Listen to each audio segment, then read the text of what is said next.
Hi friends, welcome to my channel. Vasudeva Kutumba ಧಾರಾವಾಹಿಯಲ್ಲಿ ಇಂದಿನ ಸಂಚಿಕೆಯಲ್ಲಿ ಏನೆಲ್ಲ ಆಗುತ್ತೆ ಅಂತ ಹೇಳಿ ಪೂರ್ತಿಯಾಗಿ ನೋಡ್ಕೊಂಡು ಬರೋಣ. ಅದಕ್ಕೂ ಮುಂಚೆ ಯಾರೆಲ್ಲ ನಮ್ಮ ಚಾನಲ್ಗೆ ಸಬ್ಸ್ಕ್ರೈಬ್ ಮಾಡದೆ ನೋಡ್ತಾ ಇದ್ದೀರಾ, ದಯವಿಟ್ಟು ಸಬ್ಸ್ಕ್ರೈಬ್ ಮಾಡಿಕೊಂಡು ವಿಡಿಯೋ ಇಷ್ಟ ಆಯಿತು ಅಂದರೆ ಪ್ಲೀಸ್ ಒಂದು ಲೈಕ್ ಮಾಡಿ. ಸಂಚಿಕೆ ಶುರುವಿನಲ್ಲಿ ಈ ಕಡೆ ಅಜ್ಜಿ ತಾತ ಇಬ್ಬರು ಕೂಡ ಸ್ವಾತಿ ಮತ್ತು ವಂಶಿ ಬಗ್ಗೆನೇ ಮಾತಾಡ್ತಾ ಇರ್ತಾರೆ. ನಮ್ಮ ಸ್ವಾತಿ ಯಾಕೆ ಈ ರೀತಿ ನಡ್ಕೊಳ್ತಾ ಇದ್ದಾಳೆ ಅಂತಲೇ ಗೊತ್ತಾಗ್ತಾ ಇಲ್ವಲ್ಲ. ತನ್ನ ಗಂಡನ್ನು ಯಾರಾದರೂ ಒಬ್ಬರು ಬಂದು ಮಾತಾಡ್ಸಿದ್ರೇ ಇವತ್ತಿನ ಕಾಲದಲ್ಲಿ ಕಿತ್ತಾಟ ಆಡೋದಕ್ಕೇ ಶುರು ಮಾಡ್ತಾರೆ. ಅಂಥದ್ರಲ್ಲಿ ಯಾಕೆ ಇವಳು ಈ ರೀತಿ ಇಷ್ಟೊಂದು ಸಮಾಧಾನವಾಗಿ ಆ ಹುಡುಗಿನ ಕರ್ಕೊಂಬಂದು ಕೂರಿಸಿ ಊಟಕ್ಕೆ ಬಡಿಸಿ ಕಳಿಸ್ತಾ ಇದ್ದಾಳಲ್ಲ, ಇವಳಿಗೆ ಏನು ಹೇಳಬೇಕು ಅಂತಲೇ ಗೊತ್ತಾಗ್ತಾ ಇಲ್ಲ ರೀ. ಇವರಿಬ್ಬರನ್ನ ನನಗೆ ಅರ್ಥ ಮಾಡ್ಕೊಳ್ಳೋದಕ್ಕೆ ತುಂಬಾ ಕಷ್ಟ ಆಗ್ತಿದೆ ಅಂತ ಹೇಳಿ ಅಜ್ಜಿ ಹೇಳ್ತಾ ಇರಬೇಕಾದ್ರೆ ಅಲ್ಲಿಗೆ ಸ್ವಾತಿನೂ ಕೂಡ ಬರ್ತಾಳೆ. ಅಯ್ಯೋ ಅಜ್ಜಿ ತಾತನಿಗೆ ನಮ್ಮಿಬ್ಬರ ಬಗ್ಗೆ ಅನುಮಾನ ಶುರುವಾಗಿದೆ ಅಂತ ಅನಿಸುತ್ತೆ. ನಾನಿಲ್ಲಿ ಏನೋ ಮಾಡೋದಕ್ಕೆ ಕೊಟ್ಟರೆ ಇಲ್ಲಿ ಇನ್ನೊಂದೇನೋ ಆಗ್ತಾ ಇದೆಯಲ್ಲ, ಏನಪ್ಪ ಮಾಡಲಿ.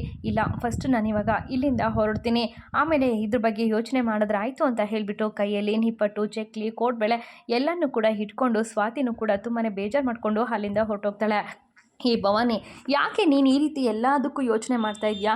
ನಮ್ಮ ಸ್ವಾತಿ ಈ ರೀತಿ ನೀವು ಯೋಚನೆ ಮಾಡಿರ್ಬೋದಲ್ವಾ? ನಾವು ಸಣ್ಣದಕ್ಕೂ ಪುಟ್ಟದಕ್ಕೂ ಯೋಚನೆ ಮಾಡ್ತಾ ಅವರಿಬ್ಬರ ಮಧ್ಯೆ ಪ್ರೀತಿನೇ ಇಲ್ಲ ಅಂತ ಅಂದ್ಕೊಳ್ಳೋದು ತುಂಬಾ ದೊಡ್ಡ ತಪ್ಪಾಗುತ್ತೆ.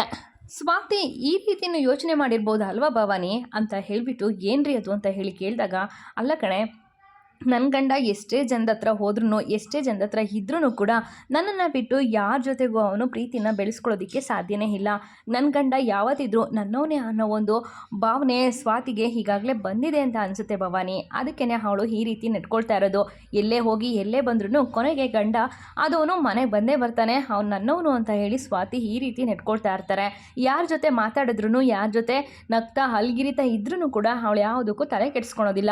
ನಾವು ಯಾಕೆ ಈ ರೀತಿ ಯೋಚನೆ ಮಾಡಬಾರ್ದು ಅಂತ ಹೇಳಿ ತಾತ ಹೇಳಿದಾಗ, ಹೌದಲ್ವೇನ್ರಿ, ನನಗಿದು ಗೊತ್ತೇ ಆಗಲಿಲ್ಲ. ನಾನೇ ಏನೇನೋ ಯೋಚನೆ ಮಾಡಿಕೊಂಡು ಸುಮ್ಮನೆ ತಲೆ ಕೆಡಿಸ್ಕೊಳ್ತಾ ಇದ್ದೀನಿ. ಹೌದು, ನಮ್ಮ ಸ್ವಾತಿ ಈ ರೀತಿಯೂ ಯೋಚನೆ ಮಾಡಿದ್ದಾಳೆ ಅಂತ ನನಗೂ ಕೂಡ ಅನ್ನಿಸ್ತಾ ಇದೆ ರೀ ಅಂತ ಹೇಳಿಬಿಟ್ಟು ಭವಾನಿ ಅಜ್ಜಿನೂ ಕೂಡ ಹೇಳ್ತಾರೆ. ಅಲ್ಲ ರೀ, ಈ ವಯಸ್ಸಲ್ಲೂ ಕೂಡ ನಿಮ್ಮನ್ನು ಬಂದು ಯಾರಾದರೂ ಮಾತಾಡ್ಸಿದ್ರೆ ನನಗೆ ತಡ್ಕೊಳ್ಳೋದಕ್ಕೆ ಆಗೋದಿಲ್ಲ, ನನಗೆ ಅಷ್ಟು ಜಲಸ್ ಫೀಲ್ ಆಗುತ್ತೆ. ಆದರೆ ನಮ್ಮ ಸ್ವಾತಿ ಈ ಥರ ಯೋಚನೆ ಮಾಡ್ತಾಳೆ ಅಂತ ಅಂದ್ಕೊಳ್ಳೋದಾ ಅಂತ ಹೇಳಿ ಮತ್ತೆ ಅಜ್ಜಿ ಕೇಳ್ದಂಗೆ, ಇದರಲ್ಲಿ ಡೌಟೇ ಬೇಡ ಭವಾನಿ, ನಾವು ಖುಷಿಯಾಗಿರ್ಬೋದು, ನಮ್ಮ ಸ್ವಾತಿ ಮತ್ತು ವಂಶಿ ಮುಂದೇನೂ ಖುಷಿಯಾಗೇ ಇರ್ತಾರೆ ಅಂತ ಹೇಳಿ ಇಬ್ಬರು ಕೂಡ ಮಾತಾಡ್ಕೊಳ್ತಾ ಇರ್ತಾರೆ. ಇನ್ನು ಕಂಪ್ನಿಯಿಂದ ಬಂದಿರುವಂತಹ ಗೆಸ್ಟ್ಗೆ ಈ ಕಡೆ ತಗೊಳ್ಳಿ, ಇದನ್ನು ನಿಮಗೋಸ್ಕರನೇ ತಂದಿರೋದು, ತಗೊಳ್ಳಿ ಅಂತ ಹೇಳಿ ಸ್ವಾತಿ ಚಕ್ಲಿ, ಕೋಡ್ಬಳೆ, ನಿಪ್ಪಟ್ಟು ಎಲ್ಲನೂ ತಂದು ಕೊಡ್ತಾ ಇರಬೇಕಾದ್ರೆ, ನೋಡಿ ನಾನು ಇಂಥದನ್ನೆಲ್ಲ ತಿನ್ನಬೇಕು ಅಂತ ನನಗೂ ಕೂಡ ತುಂಬಾ ಆಸೆ, ಆದರೆ ಬೇರೆ ಕಡೆ ಎಲ್ಲ ಎಂತೆಂಥ ಆಯಿಲ್ ಹಾಕಿ ಹೈಜೀನ್ ಇಲ್ಲದೇ ಹೆಂಗೆ ಮಾಡಿರ್ತಾರೋ ಏನೋ ಅಂತ ಹೇಳಿ ಒಂದು ಫೀಲ್ ಇರುತ್ತೆ, ಅದಕ್ಕೋಸ್ಕರ ನಾನು ಜಾಸ್ತಿ ತಿನ್ನೋದಿಲ್ಲ ಅಂತ ಹೇಳಿ ಹೇಳ್ತಾ ಇರ್ತಾರೆ. ನೀವು ಆ ರೀತಿ ಎಲ್ಲ ಯೋಚನೆ ಮಾಡೋ ಅವಶ್ಯಕತೆನೇ ಇಲ್ಲ, ಇದನ್ನು ನಮ್ಮಮ್ಮನೇ ಮಾಡಿರೋದು, ನಮ್ಮಮ್ಮ ತುಂಬ ಚೆನ್ನಾಗಿ ಒಳ್ಳೆ ಎಣ್ಣೆ ಒಳ್ಳೆ ಫುಡ್ಡನ್ನು ಬಳಸಿನೇ ನಮ್ಮಮ್ಮ ಇದನ್ನೆಲ್ಲ ಮಾಡೋದು ಅಂತ ಹೇಳಿ ಹೇಳ್ತಾರೆ. ಇನ್ನೊಂದು ಕಡೆ ವಂಶಿನೂ ಕೂಡ, ಹೌದು, ನಾನು ಈ ಥರ ತಿಂಡಿನೆಲ್ಲ ತಿಂತಾ ಇರೋದಿಲ್ಲ, ಇವಾಗ ನಮ್ಮ ಅತ್ತೆ ಮಾಡೋದಕ್ಕೆ ಶುರು ಮಾಡಿದ್ಮೇಲೆ ನಾನು ಇದನ್ನೆಲ್ಲ ತಿಂತಾ ಇದ್ದೀನಿ, ಕ್ವಾಲಿಟಿಲಂತೂ ಮಸ್ತಿದೆ, ತುಂಬಾ ಚೆನ್ನಾಗಿದೆ, ರುಚಿಯಾಗೂ ಇದೆ, ಶುಚಿಯಾಗೂ ಇದೆ, ಟೇಸ್ಟ್ ಅಂತೂ ಹೇಳೋ ಹಾಗೇ ಇಲ್ಲ ಅಂತ ಹೇಳಿಬಿಟ್ಟು ಈ ರೀತಿ ವಂಶಿ ಹೇಳ್ತಾ ಇರಬೇಕಾದ್ರೆ ಆ ಹುಡುಗಿನೂ ಕೂಡ, ನಮ್ಮ ವಂಶಿ ಸರ್ ಹೇಳ್ತಾ ಇದ್ದಾರೆ ಅಂತಂದರೆ ನಾನು ಇದ್ರ ಬಗ್ಗೆ ಮತ್ತೆ ಮಾತೇ ಆಡೋದಿಲ್ಲ, ಇದನ್ನು ನಾನು ತೊಗೊಳ್ತೀನಿ ಅಂತಲೂ ಕೂಡ ಆ ಹುಡುಗಿ ಹೇಳ್ತಾಳೆ. ಹಾಗೆ ನಿಮ್ಮ ಅಕ್ಕಪಕ್ಕ ಮನೆಯವರಿಗೆ, ನಿಮ್ಮ ರಿಲೇಷನ್ಸ್ಗೆ, ನಿಮ್ಮ ಫ್ರೆಂಡ್ಸ್ಗೆ ಎಲ್ರಿಗೂ ಕೂಡ ಈ ಅಡುಗೆ ಬಗ್ಗೆ ಅಂದರೆ ಈ ಸ್ನ್ಯಾಕ್ಸ್ ಬಗ್ಗೆ ತಿಳಿಸಿ ಅಂತ ಹೇಳಿಬಿಟ್ಟು ಸ್ವಾತಿ ಹೇಳ್ತಾ ಇರ್ತಾಳೆ. ಇದನ್ನೆಲ್ಲ ಕೇಳಿಸ್ಕೊಳ್ತಾ ದುರ್ಗಾ ಮತ್ತು ಈ ರಾಗಿಣಿ ಇಬ್ಬರು ಕೂಡ ಹುರ್ಕೊಳ್ತಾ ಇರ್ತಾರೆ. ಇಲ್ಲಿ ಏನು ಮಾಡ್ತಾ ಇದ್ದಾಳೆ ಇವಳು, ಇಲ್ಲಿ ಜಲಸ್ ಫೀಲ್ ಮಾಡಿಕೊಂಡು ವಂಶಿ ಜೊತೆ ಕಿತ್ತಾಡ್ತಾಳೆ ಅಂತ ಅಂದ್ಕೊಂಡ್ರೆ ಇವಳು ಅವಳ ಒಂದು ಪ್ರಾಡಕ್ಟ್ಸ್ನ ಅಡ್ವರ್ಟೈಸ್ ಮಾಡ್ತಿದ್ದಾಳಲ್ಲ ಅಂತ ಹೇಳಿಬಿಟ್ಟು ಹುರ್ಕೊಳ್ತಾ ಇರ್ತಾರೆ. ನನಗಂತೂ ನಿಮ್ಮನ್ನು ನೋಡಿದ ಮೇಲೆ ತುಂಬಾ ಖುಷಿ ಆಯಿತು, ನಿಜವಾಗ್ಲೂ ನೀವು ನಮ್ಮ ವಂಶಿ ಸರ್ ವೈಫ್ ಅಂತ ಹೇಳಿ ನನಗೆ ಅನ್ನಿಸ್ತಾನೇ ಇಲ್ಲ, ಎಷ್ಟು ಚೆನ್ನಾಗಿ ನೀವು ಮಾತಾಡಿಸ್ತೀರಾ, ಎಷ್ಟು ಚೆನ್ನಾಗಿ ನಮ್ಮನ್ನು ನೋಡ್ಕೊಂಡ್ರಿ ಅಂತ ಹೇಳಿಬಿಟ್ಟು ಹೊಗಳಿ, ಸರಿ ನಾನಿನ್ನು ಹೊರಡ್ತೀನಿ ಅಂತ ಹೇಳಿಬಿಟ್ಟು ಆ ಎಲ್ಲ ಫುಡ್ಡನ್ನು ತೊಗೊಂಡು ಆ ಲೇಡಿನೂ ಕೂಡ ಅಲ್ಲಿಂದ ಹೊರಡ್ತಾಳೆ. ಸರಿ ಸರ್ ಆಯಿತು ಅಂತ ಹೇಳಿ ಬಾಯ್ ಹೇಳಿ ಈ ಕಡೆ ಸ್ವಾತಿ ಮತ್ತು ವಂಶಿಗೆ ಬಾಯ್ ಹೇಳ್ಬಿಟ್ಟು ಆ ಹುಡುಗಿ ಅಲ್ಲಿಂದ ಹೋಗ್ತಾ ಇದ್ದರೆ, ಇನ್ನೊಂದು ಕಡೆ ರಾಗಿಣಿನೂ ಕೂಡ ಬೇಜಾರು ಮಾಡಿಕೊಂಡು ಅಲ್ಲಿಂದ ಹೋಗೋದಕ್ಕೆ ಶುರು ಮಾಡ್ತಾಳೆ. ಈ ರಾಗಿಣಿ ನಿಂತ್ಕೋ, ನಾವು ಯಾವುದೇ ಕಾರಣಕ್ಕೂ ಸೋಲನ್ನು ಒಪ್ಕೋಬಾರ್ದು, ಇಷ್ಟಕ್ಕೆ ನಾವು ಸೋತ್ವಿ ಅಂತ ಅಂದ್ಕೊಂಡ್ರೆ ಕಷ್ಟ ಆಗುತ್ತೆ, ಆಮೇಲೆ ಎಲ್ಲನೂ ನಮ್ಮ ಬುಡಕ್ಕೆ ಬರುತ್ತೆ, ನಾವು ಸೋಲ್ಬಾರ್ದು ರಾಗಿಣಿ. ನೋಡು, ನನ್ನ ಹತ್ರ ಇನ್ನೂ ಬೇಜಾನ್ ಪ್ಲ್ಯಾನ್ಗಳಿದ್ದಾವೆ, ನಾವು ಪ್ಲ್ಯಾನ್ಗಳನ್ನು ಮಾಡ್ತಾನೆ ಇರಬೇಕು, ನೋಡ್ತಾ ಇರೋ, ಇವಾಗ ಹಚ್ಚೋ ಪಟಾಕಿ ಟುಸ್ ಪಟಾಕಿ ಆಗೋದಕ್ಕೆ ಸಾಧ್ಯನೇ ಇಲ್ಲ, ಆ ಪಟಾಕಿನ ನನಗೆ ಹೇಗೆ ಸಿಡಿಸ್ತೀನಿ ಅಂತ ಹೇಳಿ ನೋಡ್ತಾ ಇರು ರಾಗಿಣಿ ಅಂತ ಹೇಳಿ ಹೇಳಿದಾಗ, ಇಷ್ಟೆಲ್ಲ ಮಾಡಿದ್ರೂ ಕೂಡ ಯಾವುದು ಸಕ್ಸಸ್ ಆಗಿಲ್ಲ, ಇನ್ನು ಇವಾಗ ಈ ಒಂದು ಪ್ಲ್ಯಾನಲ್ಲಿ ನನಗೆ ಯಾವುದೇ ರೀತಿ ಹೋಪ್ಸ್ ಇಲ್ಲ, ಇದಕ್ಕೆ ನಾನು ಬರೋದಿಲ್ಲ ಅಂತ ಹೇಳಿ ರಾಗಿಣಿ ಹೇಳ್ತಾಳೆ. ಬರೋದಿಲ್ಲ ಅಂತ ಹೇಳಿ ಹೇಳ್ಬಾರ್ದು ರಾಗಿಣಿ. ನನ್ನ ಜೊತೆ ನೀನು ನಿಂತ್ಕೊಳ್ಳೇಬೇಕು.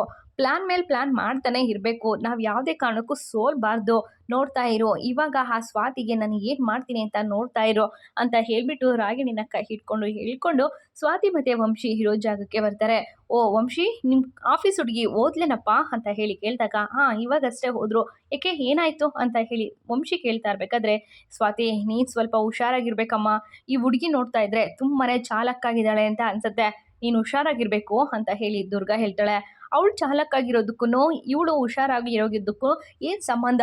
ಯಾಕೆ ಈ ರೀತಿ ಮಾತಾಡ್ತಿದ್ದೀರಾ ಅಂತ ಹೇಳಿ ವಂಶಿ ಕೇಳ್ತಾ ಇರಬೇಕಾದ್ರೆ, ನೋಡಪ್ಪ ನನಗೆ ಗೊತ್ತಿರೋ ಮಟ್ಟಿಗೆ ಇವತ್ತಿನ ಕಾಲದ ಹೆಣ್ಮಕ್ಳು ಸರಿನೇ ಇಲ್ಲ. ನಾನು ಬಾಸು ಹಾಗೆ ನಾನು ಪಿ ಎ ಅಂತ ಅಂದ್ಕೊಂಡು ನೀವು ಎಷ್ಟೇ ಒಂದು ಒಳ್ಳೆತನದಲ್ಲಿದ್ರೂ ಕೂಡ ಈ ಹುಡುಗಿರನ್ನ ನಂಬೋದಕ್ಕೆ ಆಗೋದೇ ಇಲ್ಲ.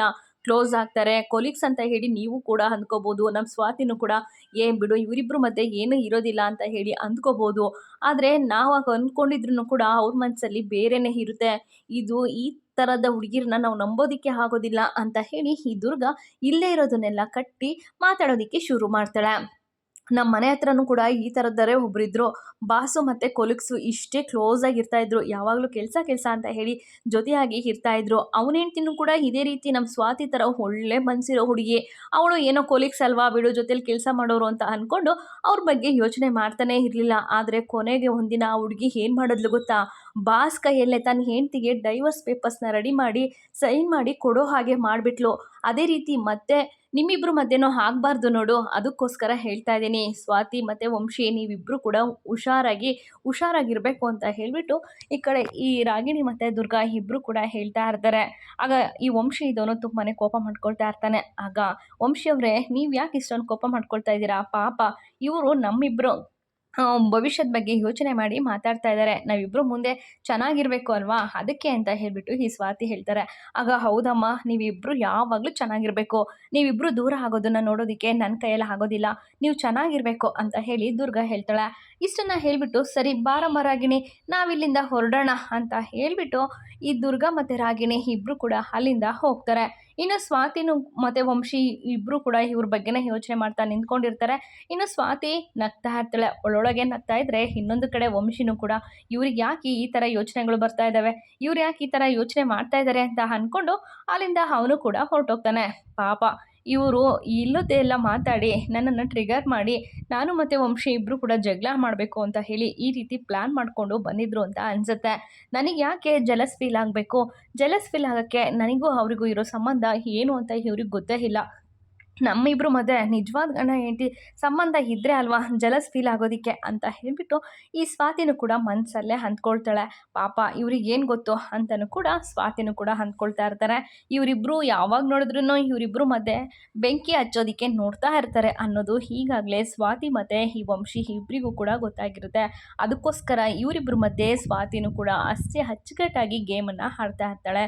ಇವರಿಬ್ಬರ ಹತ್ರ ಯಾವತ್ತಿಗೂ ನಾನು ಸಿಗಾಕೋಬಾರ್ದು, ನಾನು ಯಾವತ್ತೂ ಕೂಡ ಇವರಿಂದ ಯಾವುದೇ ಒಂದು ಕಷ್ಟನ ಅನುಭವಿಸ್ಬಾರ್ದು, ಇವರಿಗೆ ನಾನು ಪ್ರತ್ಯುತ್ತರ ಕೊಡಬೇಕು ಅಂತ ಹೇಳಿ ಸ್ವಾತಿನೂ ಕೂಡ ಅಂದ್ಕೊಳ್ತಾರೆ. ಇನ್ನೊಂದು ಕಡೆ ವಂಶಿ, ಜಾಸ್ತಿ ಮೆರೆಯೋದಕ್ಕೆ ಹೋಗಬೇಡಿ, ನೀವು ಇಷ್ಟೊಂದೆಲ್ಲ ಮೆರೆಯೋದಕ್ಕೆ ಕಾರಣ ನಾನು ಅನ್ನೋದನ್ನು ಮರಿಬೇಡಿ, ನಾನು ಫಸ್ಟ್ ಅಂಜೋದಕ್ಕೇ ನೀವು ಇವತ್ತು ಇಷ್ಟೊಂದು ಟಾಪಲ್ಲಿರೋದು ಅಂತ ಹೇಳಿಬಿಟ್ಟು ಈ ಸ್ವಾತಿನೂ ಕೂಡ ಹೇಳ್ತಾ ಇರ್ತಾರೆ. ನಾನು ಚೆನ್ನಾಗಿರೋದಕ್ಕೆ ತಾನೇ ನೀನು ಫಸ್ಟ್ ಹಂಚಿದ್ದು ಅಂತ ಹೇಳಿಬಿಟ್ಟು ವಂಶಿನೂ ಕೂಡ ಹೇಳ್ತಾನೆ. ಈ ರೀತಿ ಒಬ್ರಿಗೊಬ್ರು ಕಿತ್ತಾಡ್ತಾ ಇರಬೇಕಾದ್ರೆ ಏನೋ ನಿನಗೆ ಎಲ್ಲೋ ಏನೋ ಹತ್ಕೊಂಡು ಹುರಿತಾ ಇದೆ ಅಂತ ಅನಿಸುತ್ತೆ ಅಂತ ಹೇಳಿ ಈ ವಂಶಿ ಹೇಳ್ತಾ ಇರಬೇಕಾದ್ರೆ, ಹತ್ಕೊಂಡು ಹುರಿಯೋದಕ್ಕೆ ಯಾಕ್ರಿ ಹತ್ಕೊಂಡು ಹುರಿಯುತ್ತೆ, ಎಲ್ಲೋ ಹತ್ಕೊಂಡು ಹುರಿತಾ ಇಲ್ಲ, ಇನ್ನೊಂದು ಸ್ವಲ್ಪ ದಿವಸದಲ್ಲೇ ನಿನ್ನ ಸಂಬಂಧ ಮುರಿದೋಗುತ್ತೆ, ಅದಕ್ಕೆ ಯಾಕ್ರಿ ಹತ್ಕೊಂಡು ಉರಿಸ್ಕೋಬೇಕು ಅಂತ ಹೇಳಿಬಿಟ್ಟು ಈ ಸ್ವಾತಿ ಹೇಳ್ತಾಳೆ. ಈ ಮಾತನ್ನು ಕೇಳಿಸ್ಕೊಂಡಂಥ ವಂಶಿಗೆ ತುಂಬಾ ಬೇಜಾರಾಗುತ್ತೆ. ಯಾಕೆ ಅಂತಂದರೆ ಈಗಾಗಲೇ ವಂಶಿ ಮನಸ್ಸಲ್ಲಿ ಸ್ವಾತಿ ಮೇಲೆ ಪ್ರೀತಿ ಶುರುವಾಗಿರುತ್ತೆ. ಅದಕ್ಕೋಸ್ಕರ ವಂಶಿನ ಮನಸ್ಸು ಹಾಗೇ ಡಲ್ಲಾಗಿ ಹೋಗ್ತಾ ಇರುತ್ತೆ. ಇಲ್ಲಿಗೆ ಈ ಒಂದು ಸಂಚಿಕೆ ಮುಕ್ತಾಯವಾಗುತ್ತೆ ಸ್ನೇಹಿತರ. ಮುಂದಿನ ಸಂಚಿಕೆಯಲ್ಲಿ ಏನಾಗುತ್ತೆ ಅನ್ನುವುದನ್ನು ತಪ್ಪದೇ ವೀಕ್ಷಿಸೋಣ. ಅಲ್ಲಿವರೆಗೂ take care and bye bye. Thank you for watching.